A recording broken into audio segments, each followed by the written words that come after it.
There, it's me Bamdev with a new video here. First of all, welcome to you all to my YouTube channel, Bachelor and Master English. I've been taking the topics from the history of English literature.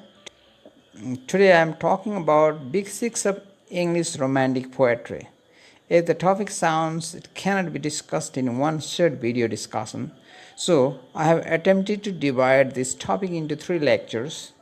In the first lecture, I shall be dealing with predecessors and forerunners of Romanticism, along with my discussion on William Blake. In the second lecture, I shall be discussing on 2 giant figures of Romantic poetry in English literature, William Wordsworth and Samuel Taylor Coleridge. The last or third lecture shall be on younger Romanticists, including Lord Byron, P.B. Shelley and John Keats. I'm sure you'll accompany me listening and watching till the end of today's discussion. Please don't forget to share, comment and like this video. For more updates from Bachelor and Master English, kindly subscribe to my channel. Let's begin today's discussion on Big Six of Romantic Poetry. The poets who were composing poems before the publication of the lyrical ballads turned away from gloomy meditations on mortality, skulls and coffins, epitaphs and worms.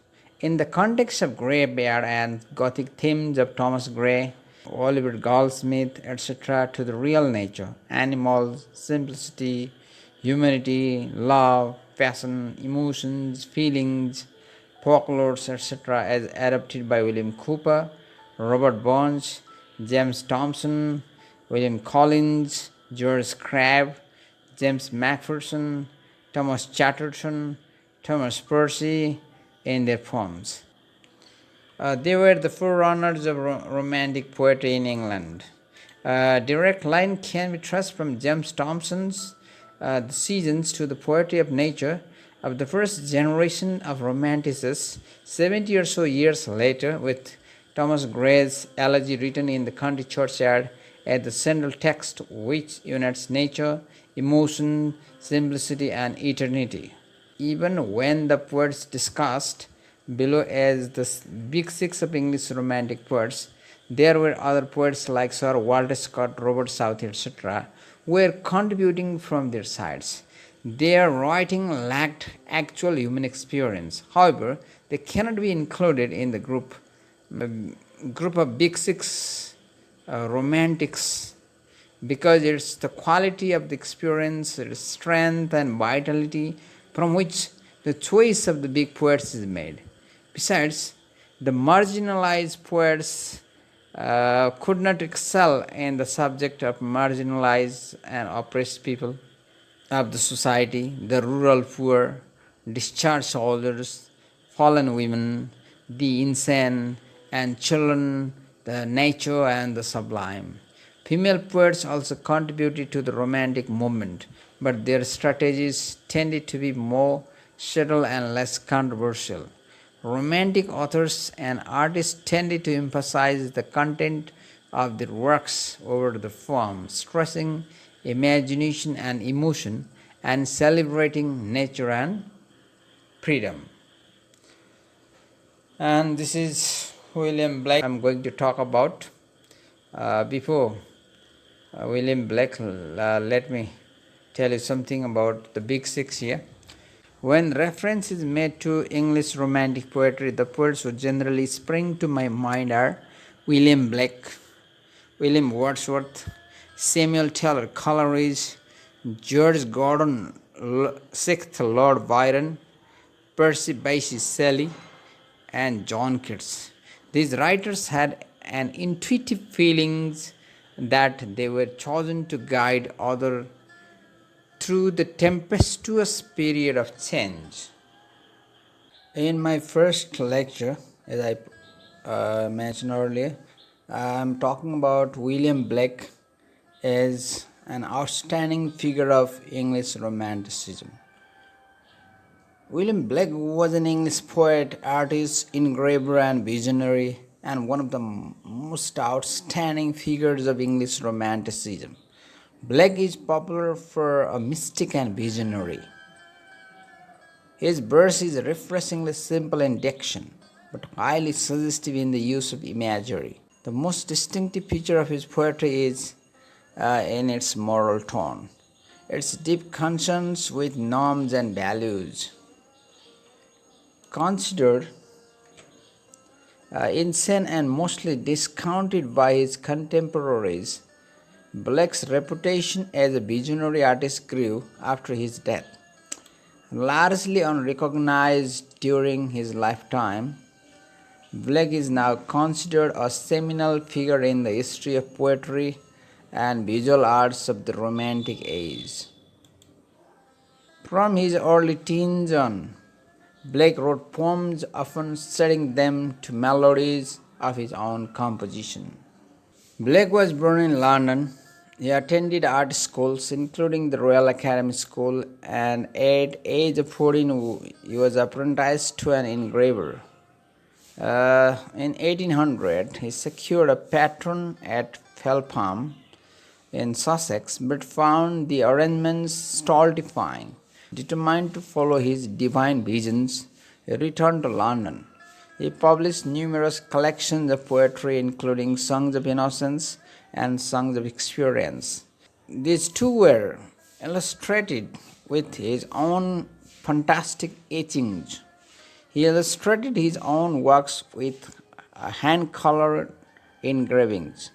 His lyrics, often written with a childlike simplicity, as in Songs of Innocence 1789 and Songs of Experience 1794, express a unique spiritual vision. The complementary volume Songs of Experience, which contains the poems Tiger, Tiger Burning Bright, and London, expresses Blake's keen awareness of cruelty and injustice. Blake published Songs of Innocence and of Experience, showing the two contrary states of the human soul. Here, we find two different perspectives on religion and the lamb and the tiger. The simple vocabulary and form of the lamb suggests that God is beneficent, loving, good shepherd. In stark contrast, the creator depicted in the tiger is a powerful blacksmith figure. The speaker is stunned by the exotic, frightening animal, posing the rhetorical question, "Did he who made the lamb make thee?" In his prophetic books, including The Marriage of Heaven and Hell, published in 1790, he created a vast personal mythology. Songs of Innocence was the first of his own poetic works that he illustrated and engraved in his highly individual style, which is ultimately based on Italian artists Michelangelo and Raphael.